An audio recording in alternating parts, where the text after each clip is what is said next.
இயேசு கிறிஸ்துவின் இனிய நாமத்தில் மீண்டும் இந்த புதிய ஆண்டில் உங்களை சந்திப்பதில் நான் மிக்க மகிழ்ச்சி அடைகிறேன். இந்த வருடத்தின் வாக்கு தத்துவம் ஆதியாகமம் 26:22 கர்த்தர் நமக்கு ஒரு இடம் உண்டாக்கினார். வசனத்தை நாம் பார்ப்போம். நாம் தேசத்தில் பழுகும்படிக்கு இப்பொழுது கர்த்தர் நமக்கு இடம் உண்டாக்கினார் என்று சொல்லி அதற்கு ரெஹோபோத் என்றும் பெயரிட்டார். கர்த்தர் நமக்கு ஒரு இடம் உண்டாக்கினார். இந்த வருட வாக்குத்தத்தம் ஆண்டவர் நமக்கு இதை கொடுக்கிறார். இடம் என்று சொன்னால் ஒரு இருப்பிடம் இல்லை தங்கும் இடமாகவும் இருக்கும். நமக்கு நம்ம எல்லைகளை ஆண்டவர் விஸ்தாலமாக்குகிறார் என்றுதான் அர்த்தம். யோசேப்புக்கு 2 குமாரர்கள் இருந்தார்கள்.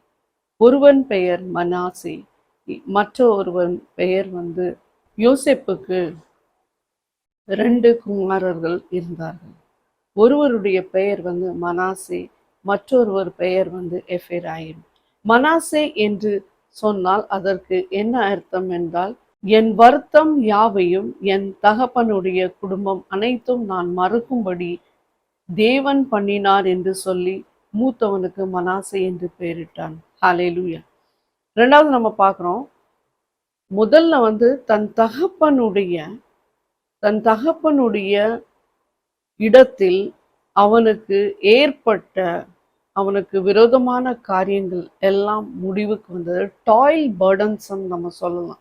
நமக்கு வருகிற உபத்திரவங்கள், நமக்கு வருகிற நிந்தைகள், அவமானங்கள், யோசேப்புக்கு அப்படிப்பட்ட ஒரு அவமானம் இருந்ததை ஆண்டவர் நீக்கி போட்டார் என்றுதான் அந்த பெயரை இடுறான். 2வது பெயரை நீங்க நல்லா கவனமா பாருங்க.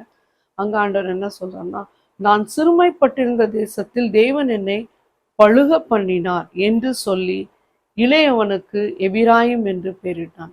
எபிராயிம் என்று சொன்னால் தேவன் ஆசீர்வாதத்தை கூட்டி கொடுக்கிறார் என்று அர்த்தம். ஹல்லேலூயா. ஸோ ஆண்டவர் இங்கு அவனுக்கு அநேக ஆசீர்வாதங்களை வைத்திருந்தார். அதே போல நம்முடைய வாழ்க்கையில ஆண்டவர் என்ன சொல்றாருன்னா, உங்க நிந்தைகள், உங்க அவமானங்கள் யாவையும் நீக்கி போட்டு ஆண்டவர் மறு வாழ்க்கையை உங்களுக்கு தருகிறார். அதுதான் ஆண்டவருடைய எல்லையில்லாத ஆசீர்வாதம் என்று வேதம் தெரிவிக்கிறது. இங்க சிறுமைப்பட்டிருந்ததை தேவன் கண்டார் என்று அவர் சொல்லுகிறார். நம்ம சிறுமைப்பட்டது, நம்ம கஷ்டத்தை ஆண்டவர் நம்ம டாயில் பார்க்குறார். நம்ம வேதனையை ஆண்டவர் பார்க்கிறார். அவர் கூட்டி கொடுக்க மாட்டார். இங்க வேதத்துல நம்ம பார்க்கும் பொழுது ஆண்டவர் ஒரு ஒரு ஸ்பேஷியஸ் லேண்டுக்கு நம்ம கொண்டு போகிறார். ஸ்பேஷியஸ்னா எல்லை இல்லை, அதுக்கு டெரிட்டரி நீங்க என்ன கணக்கிட முடியாது. அந்த அளவுக்கு ஆண்டவர் உங்க தங்குமிடம், இருப்பிடமும் ஆண்டவர் ஆசீர்வதிப்பார் என்று இந்த வார்த்தையில் ஆண்டவர் கொடுக்கிறார். ஒரு குறை இல்லாத வாழ்க்கை, வறண்டு போன, இருண்டு போன வாழ்க்கையெல்லாம் ஆண்டவர் அதை மாற்றி போட்டு அவர் தமது பண்டசாலையிலிருந்து செழிப்பை கட்டளையிடுவார் என்று ஆண்டவர் சொல்லுகிறார். இழந்து போன இதையெல்லாம் ரெட்டிப்பாக இந்த ஆண்டில ஆண்டவர் நம்மை கொடுத்து ஆசீர்வதிப்பார் என்று ஆண்டவருடைய வேதம் வார்த்தை தெரிவிக்கிறது. ஆதியாகமம் 26:1 நம்ம பார்க்கும் பொழுது இங்க ஈசாக்கு மிகுந்த கடுமையாக ஃபெமைன்ல கடந்து போகிறார். அதுதான் நம்ம பார்க்கிறோம். ஆபிரகாமின் நாட்களில் உண்டான பஞ்சத்தை அல்லாமல் பின்னும் ஒரு பஞ்சம் தேசத்திலே உண்டாயிற்று. அப்பொழுது ஈசாக்கு பெலிஸ்தருக்கு ராஜாவாகிய அபிமெலேக்கினிடத்தில் கேராருக்கு போனான். இப்போ கெரார்னு நம்ம சொல்லக்கூடிய இந்த இடத்துக்கு பிலிஸ்தியர்கள் வாழும் இந்த எல்லையில இவங்க தஞ்சம் அடைகிறாங்க. ஏன்னு சொன்னா, ஆபிரகாம் காலத்துல ஒரு பஞ்சம் வந்தது. அப்போ ஆபிரகாம் அதே இடத்துல தஞ்சம் அடைந்தான். பிறகு நம்ம பார்க்கும் பொழுது அவனுடைய மகன் ஈசாக்கு அவனுடைய காலத்திலும் அங்க பஞ்சம் நிலவி வரும் பட்சத்தில் அவன் என்ன செய்கிறான் என்றால், தேவன் சொல்றார், நீ கெராருக்கு போ என்று சொல்லி ஆண்டவர் அங்க போகிறார். ஸோ பட் ஆண்டவர் ஈசாக்குக்கு எகிப்து தேசத்துக்கு போகக்கூடாதுன்னு ஒரு எச்சரிப்பும் கொடுக்குறாரு. எகிப்து தேசத்துக்கு நீ போகக்கூடாது, ஆனா நான் சொல்லுற பிலிஸ்தியர்கள் வாழும் இந்த இடத்துல, இந்த கெரார் என்னும் சொல்லக்கூடிய இந்த இடத்துக்கு நீ போ என்று சொல்றார். ஏன் ஆண்டவர் எகிப்து தேசத்துக்கு போகக்கூடாதுன்னு சொன்னார்னா, ஆண்டவருடைய திட்டம் அங்க கிடையாது. ஆண்டவர் அந்த இடத்துல அவருடைய நோக்கம் கிடையாது. ஸோ ஆண்டவர் நமக்கு ஒரு இடம் வைத்திருப்பார், ஒரு ஆசீர்வாதம் கொடுக்கணும்னு ஒரு இடம் வச்சிருப்பாரு. ஒரு எல்லையை நீங்க பார்த்தீங்கன்னா அங்க ஆசீர்வதிக்கப்பட முடியாது. உடனே நம்ம என்ன பண்ண வேண்டிய சூழ்நிலைன்னா, நம்ம என்ன பண்ணணும் அந்த சுச்சுவேஷன்லன்னா, நல்லா ஜெபித்து ஆண்டவர்ட்ட கேட்கணும். உபவாசம் வந்து ஜெபிக்கும் பொழுது, ஆண்டவர் நிச்சயமாக நமக்கு வழிகளை உண்டாக்குவார். நம்ம முட்டி போட்டு ஜெபிச்சா தான் ஆண்டவர் வழிகளை திறப்பார். So we have to ask God. ஆண்டவரே எனக்கு வழி காட்டுங்க. இல்லை நம்ம இருக்கிற இடத்துல ஆண்டவரே எனக்கு ஆசீர்வதிக்கப்படணும், என்னுடைய வழிகள் மாறணும், வாழ்க்கை மாறணும், நான் இருக்கிற இடம் மாற்றப்படணும். ஆண்டவரே ஒரு பெரிய வழிகளை எனக்கு காண்பீங்க. நான் எந்த வழியில போகணும், எகிப்துல போகணுமா இல்லை கெரார்ல போகணுமா? ஆண்டவர் சொல்வார், இந்த வழியில நீ போனன்னா உன்னை நான் ஆசீர்வதிப்பேன் என்று சொல்லி ஆண்டவரை நம்ம பற்றி கொள்ளும் பொழுது நிச்சயமாக ஆண்டவர் நம்மை ஆசீர்வதிப்பார். இங்க நம்ம பார்க்கிறோம் ஆதியாகமம் 26:3 இந்த தேசத்திலே வாசம் பண்ணு, நான் உன்னோடே கூட இருந்து உன்னை ஆசீர்வதிப்பேன், நான் உனக்கும் உன் சந்ததிக்கும் இந்த தேசங்கள் யாவையும் தந்து உன் தகப்பனாகிய ஆபிரகாமுக்கு நான் இட்ட ஆணையை நிறைவேற்றுவேன். இப்போ ஆண்டவர் வந்து ஈசாக்கு தெளிவா சொல்லிட்டாரு, நீ வந்து இந்த தேசத்துல இரு, நான் உன் கூட நான் இருக்கிறேன். நம்ம நிறைய நேரத்துல என்ன நினைப்போம்னா, நம்ம பிரயாணம் பண்ணும் பொழுது தேவன் நம்ம கூட இருக்கிறாரா இல்லையா என்று நமக்கு தெரியாது. ஆனா தேவன் நம்ம கூட தான் இருக்கிறாரு. நம்ம பிரயாணங்கள்ல நமக்கு வழிகளை திறந்து கொடுக்குறாரு. நம்ம கூடவே இருக்கிறார், நமக்கு தெரியாது, ஆனா நம்ம கூட ஆண்டவர் இருக்கிறாரு. உன்னை மட்டும் இல்ல, உன் சந்ததியார் இந்த தேசங்கள் யாவையும் சுதந்தரித்துக் கொள்வார்கள். அதுதான் ஆண்டவர் சொல்றாரு. நான் இட்ட ஆணை, உன் தகப்பனாரிடத்துல நான் ஒரு ஆணையிட்டு இருக்கிறேன், அந்த ஆணையிட்ட பிரகாரமாகவே உன்னை நான் வழி நடத்துவேன். பாருங்க, ஆபிரகாமின் நிமித்தம் தான் ஈசாக்குக்கு ஆசீர்வாதம் வருது. இப்போ ஈசாக்கின் நிமித்தம் வந்து அவனுடைய பிள்ளைகளுக்கு போய் சேருது. யாக்கோபுடைய 12 கோத்திரர்களுக்கு அந்த ஆசீர்வாதம் போய் சேருது. ஆனா நினைத்து பாருங்கள், ஆபிரகாம் தேவனுக்கு அர்ப்பணிக்கவில்லை என்றால் அந்த ஆசீர்வாதம் கடந்து செல்ல இயலாது. So it is very important that a blessing which is transferred from generation to generation, அதுதான் ஒரு சந்ததியிலிருந்து இன்னொரு சந்ததிக்கு அப்படியே மாறி போகும். எப்படின்னா, ஒருவர் தேவனை தேடும் பொழுது அந்த ஆசீர்வாதம் அவர்கள் மீது இருக்கிற ஆசீர்வாதம் அவர்களுடைய பிள்ளைகளுக்கும் கடந்து செல்லும் என்று தேவன் தெளிவாக தெரிவிக்கிறார். So this is very very important. தேவனுடைய ஆசீர்வாதம் பெறுவது மிக அவசியம். ஹல்லேலூயா. இப்போ ஆங்கிலத்தில் நம்ம பார்க்கணும், ஆண்டவர் அது மட்டும் இல்லை சொல்லல, நான் உன்னை நட்சத்திரங்களை போல பெருக பண்ணுவேன். அதுதான் தமிழ்ல என்ன பார்க்குறோம்னா, ஆங்கிலத்துல நம்ம பார்க்குறோம் Genesis 26:4 I will multiply your offspring as the stars of heaven and will give to your offspring all these lands, and in your offspring all the nations of the earth shall be blessed. நான் உன் சந்ததியை வானத்தின் நட்சத்திரங்களைப் போல பெருக பண்ணி உன் சந்ததிக்கு இந்த தேசங்கள் யாவையும் தருவேன், உன் சந்ததிக்குள் பூமியில் உள்ள சகல ஜாதிகளும் ஆசீர்வதிக்கப்படும் என்றார். ஹல்லேலூயா. இங்க 3-5 வசனங்கள் வரைக்கும் நம்ம பார்க்கும்போது 4 பாயிண்ட்ஸ். முதல்ல ஆண்டவர் சொல்றாரு, நான் உன் கூட இருப்பேன். ரெண்டாவது என்ன சொல்றாரு, நான் உன்னை ஆசீர்வதிப்பேன். மூன்றாவது சொல்றாரு, நான் உனக்கு நிலத்தை தருவேன். நிலம் மட்டும் சொல்லவில்லை, இங்கு தேசத்தையே தருவேன். அப்போ எவ்வளவுக்குள்ள அந்த எல்லை பரப்பு பாருங்கள், என்ன முடியாது. So it is very vast place.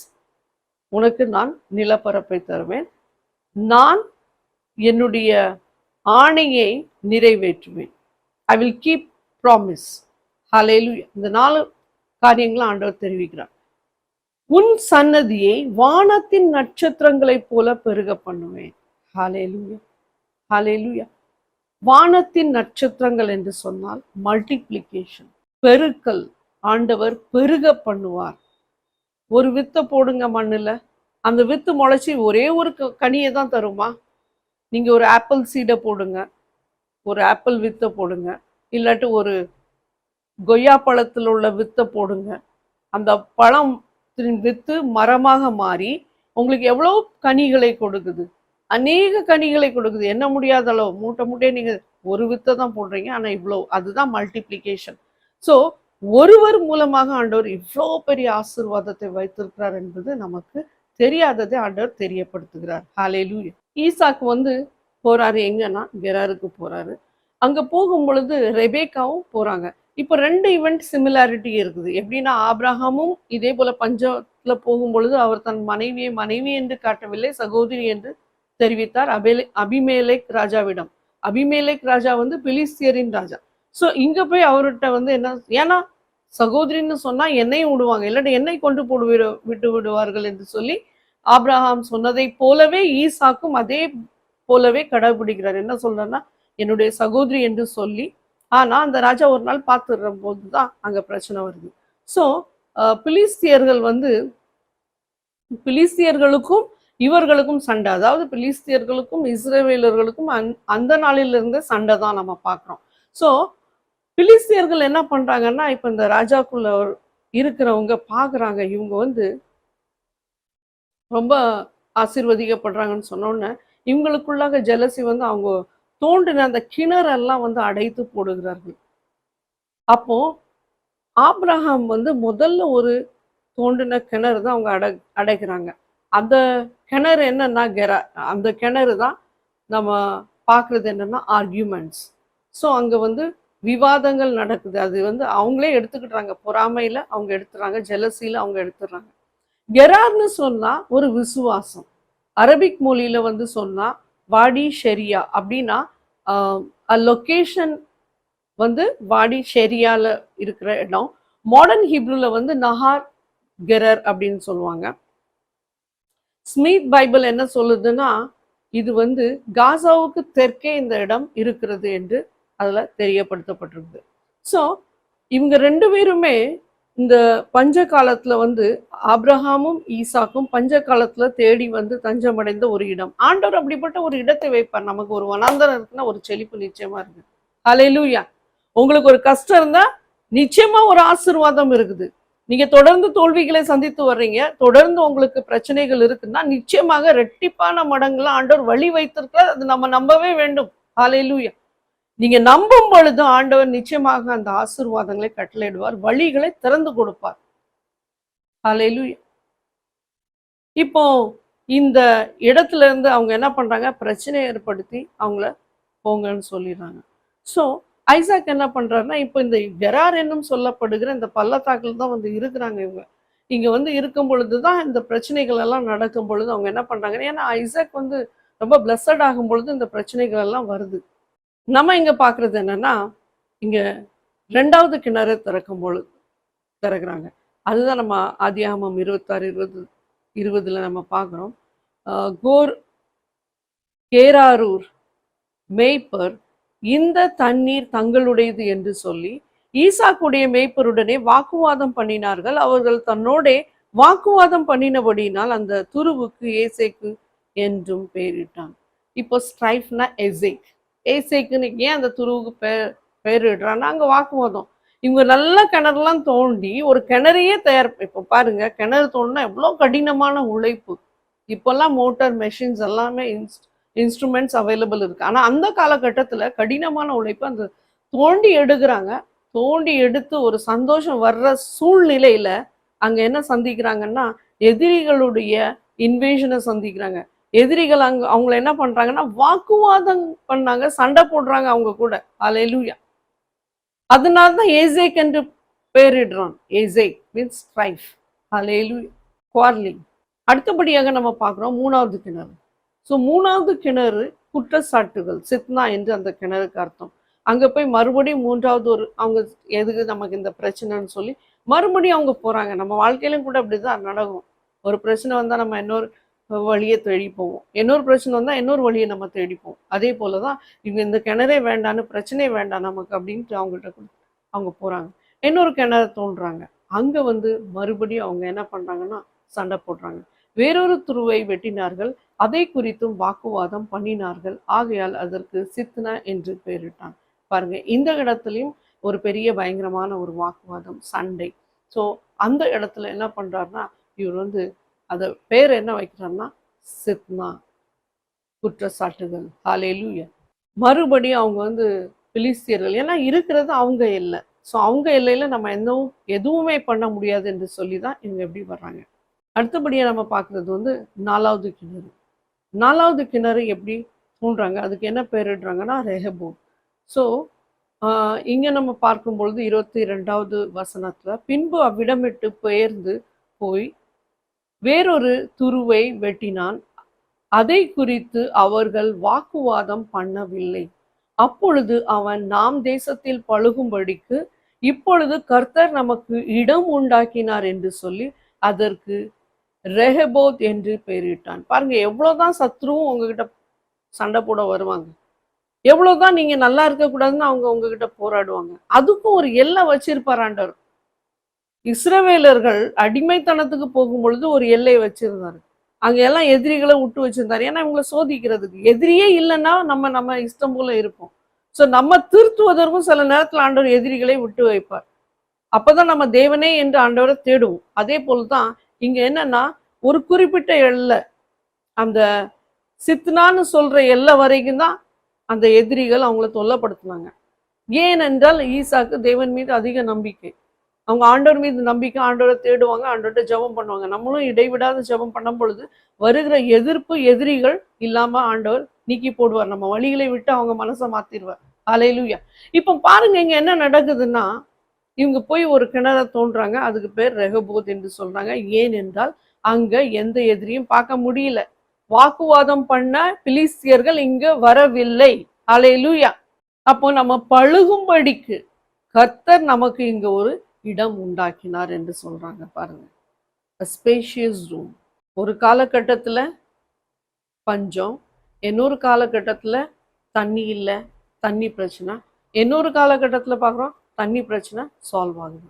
இப்போ ஆண்டவர் சொல்றாரு, நான் உங்களை விஸ்தாலமான இடத்தை தருவேன் என்று சொல்லி ஆண்டவர் சொல்றாரு. அதுதான் உனக்கு ஒரு இடமை உண்டாக்குவார். ஹல்லேலூயா. God will make a way for all of us. ஆண்டவர் இன்னைக்கு இந்த வருடத்துல ஆண்டவர் அதான் சொல்றாரு. நீங்க என்னென்ன காரியங்களை ஃபெயிலியரா சந்திச்சிருக்கலாம், ஒரு எதிர்ப்பு சந்திச்சிருக்கலாம், ஒரு துக்கத்தை சந்திச்சிருக்கலாம், ஒரு நஷ்டத்தை சந்திச்சிருக்கலாம். உங்களுக்கு இருந்ததெல்லாம் நீங்க விட்டுட்டீங்க. எல்லாம் நஷ்டம் நஷ்டம் நஷ்டம், பேரழிவு, இப்படிப்பட்ட காரியங்கள்ல இருந்து ஆண்டவர் என்ன பண்ணுவார்னா, ஒரு புதிய வழியை நமக்கு திறந்து கொடுப்பார், ஒரு புதிய வாசல்களை உருவாக்கி கொடுப்பார். ஹல்லேலூயா. ஐந்தாவது நம்ம பார்க்கறது ஒரு மீண்டும் ஒரு கிணறை தோன்றும். ஆனா இந்த கிணறு தோன்றதுக்கு முன்னாடி என்ன நடக்குதுன்னா, இந்த கிணறு தோண்டும் பொழுது அது பேரே ஷீபான்னு வைக்கிறாரு. அப்போ இந்த இடம் இன்ன வரைக்கும் என்ன பேர்ல அழைக்கப்படுதுன்னா பீர்ஷேபா. ஏன்னா இந்த இடத்துல ஒரு பெரிய மாற்றம் நடக்குது. பாருங்க, என்ன மாற்றம் நடக்குன்னா, இங்க தேவன் காட்சி அளிக்கிறார், தரிசனமாகிறார் ஈசாக்கு. தரிசனமாகி என்ன சொல்றாருன்னா, நான் உன்னுடனே இருந்து நான் உன்னை ஆசீர்வதித்து உன்னை பெருக பண்ணுவேன். ஹல்லேலூயா. அவன் தேவனுக்கு அங்க ஒரு பலிபீடத்தை கட்டி தேவனுடைய நாமத்தை தொழுது கொண்டு கூப்பிடுகிறான் தேவனை. ஹல்லேலூயா. தேவனை அங்க ஆராதிக்கிறான், துதிக்கிறான். யாரு? ஈசாக். அப்போ அங்க ஒரு பெரிய மாற்றம் நடக்குது. இந்த ஷீபா என்னும் சொல்லக்கூடிய இடத்துல ஒரு பெரிய மாற்றத்தை ஆண்டவர் கொண்டு வர்றார். என்ன மாற்றத்தை கொண்டு வர்றார் பாருங்க. அபிமெலேக் அந்த ராஜா தான் அவன் இடத்துல இருந்து இவர்களை துரத்தி விட்டான். இப்போ அவனே வர்றான். என்ன பண்றான்னா, நம்ம ஒப்பந்தம் பண்ணலாம். இப்போ ராஜாவே இவர்களை தேடி ஒப்பந்தம் பண்ணலாம், யாருக்குமே சண்டை வேண்டாம்னு சொல்லி ஒரு கோவனன்ட் எஸ்டாப்ளிஷ் பண்றாங்க, ஒரு அக்ரிமெண்ட்டை கொண்டு வர்றாங்க. யாரும் யாரு கூட சண்டை போட வேண்டாம், பீஸ். பாருங்க, உங்க எல்லையிலும் கூட ஆண்டவர் இப்படிப்பட்ட ஒரு சந்தோஷத்தையும் சமாதானத்தையும் கொண்டு வருவார். எதிரிகளாக இருக்கிறவங்க எல்லாம் எதிரிகள் இல்லாம உங்க சிநேகிதர்களாகவும் உங்க ஃப்ரெண்ட்ஸாகவும் மாற போறாங்க. ஹல்லேலூயா. ஸோ ஆண்டவர் இங்க அதான் ப்ராமிஸ் பண்றாரு. என்ன ப்ராமிஸ் பண்றாருன்னா, பெருக பண்ணுவாரு. எதிரிகளை கொண்டு என்ன பண்றாரு, எதிரியால தான் உங்களுக்கு பிரச்சனை, அந்த பிரச்சனை இந்த வருஷம் இருக்காது என்று ஆண்டவர் சொல்றார். ஹல்லேலூயா. ஸோ இந்த நாள்ல தான் ஒரு ஒரு கிணறை தோண்டி அதுக்கு என்ன பெயரிடுறாங்கன்னா ஷீபா என்று பெயரிடுறாங்க. அந்த இருப்பு இடம் இன்னைக்கு என்ன அழைக்கப்படுதுன்னா பீர்ஷேபா. பீர்ஷேபா ஒரு ஹீப்ரு மொழியிலிருந்து வந்த வார்த்தை. ஹீப்ருல Beersheba, meaning well of seven, well of oaths or promise. அப்படின்னா அது ஆண்டவர் வாக்குத்தத்தம் பண்ணினா ஒரு கிணறு. ஹல்லேலூயா. 7 என்று சொன்னால் a complete cycle, முழுமை ஆக்கப்படுகிறது. 7வது நாள்ல தேவன் எல்லாவற்றையும் படைத்து முடித்து, உலகத்தை 6வது நாள் படைச்சு முடிச்சு 7வது நாள்ல ஆண்டவர் ரெஸ்ட் எடுத்தார். Completion, rest from the work. Hallelujah. Complete cycle of a வீக்கும் நம்ம பார்க்குறது 7 தான். ஸோ இந்த பீர்ஷெபான்னு சொல்லக்கூடிய இந்த இடம் இன்னைக்கு நம்ம பார்க்கும்போது இஸ்ரவேலர்கள் இருக்கிற இடத்துல 8வது ஒரு லார்ஜஸ்ட் சிட்டி. அண்ட் பாப்புலேஷன்ல நம்ம பார்க்கும் பொழுது, மக்களுடைய எண்ணிக்கையை நம்ம பார்க்கும் பொழுது 2வது பெரிய ஒரு சிட்டியாக காணப்படுகிறது, ஒரு நகரமாக காணப்படுகிறது. ஸோ அதுதான் இந்த வசனத்தை கொடுக்கும் பொழுது ஆண்டவர் என்ன நமக்கு ஞாபகம் கொடுத்துறாருன்னா, 7 மடங்கு சத்ரு உங்ககிட்ட சண்டை போட்டா 7 மடங்கு அவன் திரும்ப உங்களுக்கு கொடுக்க நான் பண்ணுவேன். நீங்க இழந்து போனதை தான் 7 மடங்கு. நம்ம இங்க நீதிமொழிகள் 6:30-31 பார்க்கணும். The Lord will cause your enemies to restore back 7 times. நீங்க இழந்ததெல்லாம் சத்ரு கொண்டு போயிட்டான், அதை ஆண்டவர் 7 மடங்கா திருப்பி தர வைப்பார் என்று இங்க வசனம் நமக்கு சொல்லுது. ஸோ இந்த கடைசிய சொல்லக்கூடிய வார்த்தை என்னன்னா, இந்த கிணறு என்று சொன்னால் தேவன் நமக்கு ஒரு ஆசீர்வாதத்திற்காக வைத்திருக்கிற ஒரு சிம்பல், எஸ்டாப்ளிஷ்மெண்ட் சொல்லப்பட்டிருக்கு. ஆங்கிலத்தில் நம்ம பார்க்கும்பொழுது it's a simple of blessing and establishment. கிணறு, ஆண்டவர் இந்த வருடம் உங்களுக்கு கிணத்துல எப்படி தண்ணி ஊறி நிரம்பி வந்து கொண்டு இருக்கிறதோ அதே போல பல மடங்கான ஆசீர்வாதத்தை கொடுத்து ஆண்டவர் உங்க குடும்பத்தையும் உங்க எல்லைகளையும் விஸ்தாரப்படுத்துவார். கர்த்தர் உங்க கூட இருப்பார்.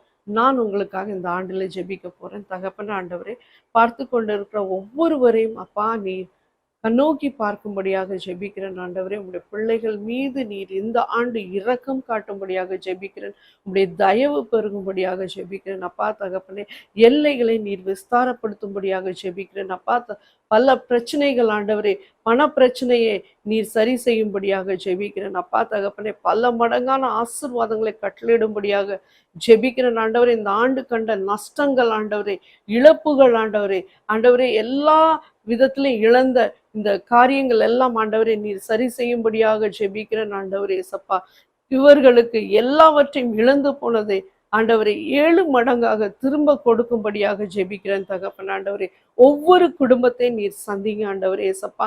இந்த ஆண்டு இவர்களுக்கு ஆசீர்வாதமாகவும் உம்முடைய பிள்ளைகளுக்கு சாதகமாகவும் நீர் மாற்றி கொடுக்கும்படியாக நான் ஜெபிக்கிறேன் ஆண்டவரே. வானத்தின் கதவுகளை திறந்து பல ஆசீர்வாதங்களை இவர்கள் குடும்பங்களுக்கு கட்டளையிடும்படியாக ஜெபிக்கிறேன் ஆண்டவரே.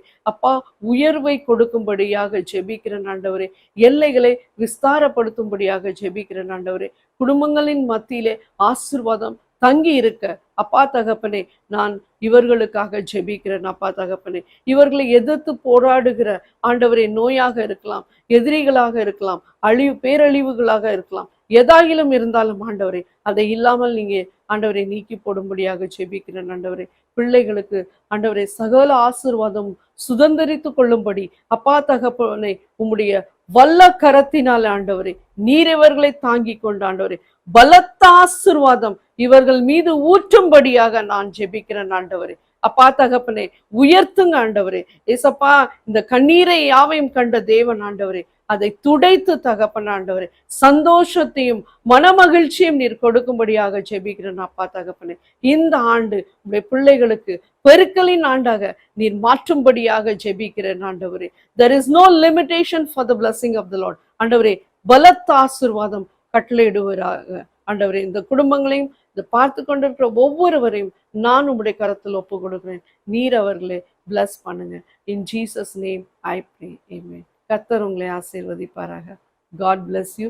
Happy New Year.